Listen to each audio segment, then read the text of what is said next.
When Rex Galano said, Yes po, same pa din yung pananaw ko dun sa, kung napanood niyo yung video ko before, regarding doon sa pag nagtatanong ng gender. Still the same, hindi pa rin nagbabago.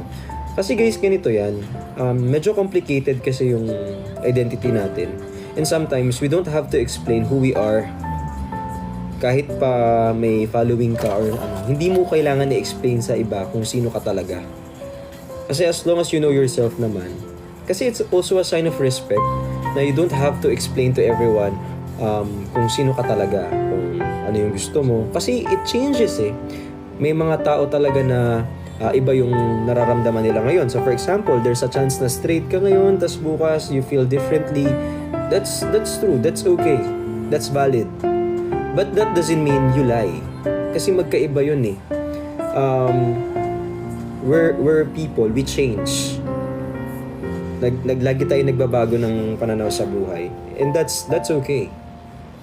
As long as you're open for change, you're open for parang okay sa yung ganung idea, then that's fine. I don't think there's nothing wrong with that. And I still think na kung ano yung sinabi ko dati, totoo pa din siya up until now.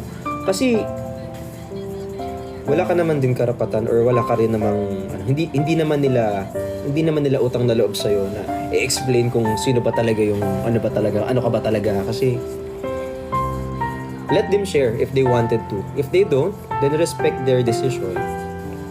Walang problema po yun.